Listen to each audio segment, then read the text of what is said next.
I'm Matt Dorado, graduated in 2014. I am an associate professor of architecture. I'm Nicole Dorado. I also graduated in 2014, and I'm currently an associate professor in the forensic science department. So we actually met through some mutual friends. We had a couple friends in the health sciences, I believe they were in, and so I met them previously, and she had met them separately. And so I think it was just sort of a mutual gathering at one point, and we met, I think, sophomore year while we were here. We were friends for a long time before we actually started dating, but we hung out a lot, so people thought we were dating before we actually were. We were good friends. I think I was definitely after her before she was after me.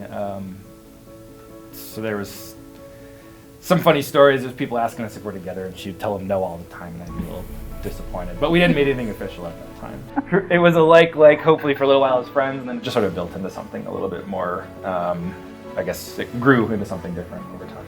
Yeah, I think it was actually the summer between sophomore and junior year. We took a big trip to Myrtle Beach with some of our friends and started shortly after that. Somebody dropped out of the trip, and I worked my way into the trip.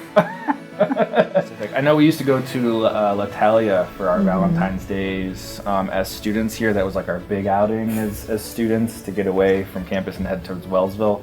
I don't recall too many We spent a lot of time at Alex's. I wouldn't say that was dates, but we spent quite a lot of time there. And in terms of studying together, it was more me studying and him not studying. Hanging out. Me hanging out.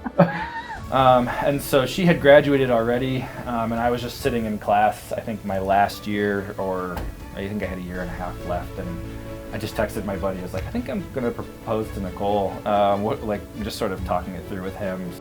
When she had left to come work here, I was able to shop around freely for a ring. I actually had her mom, my mother-in-law, join me on that too. So it was kind of a little easier to do that part. But yeah, we were separated for a little while for work, and I was still in school. But shortly after, we both ended up back here. We got married in 2018, July of 2018. So I don't know how many years that is now. What, 6? I don't know. And yeah, we have one daughter, Mia, who just turned 3.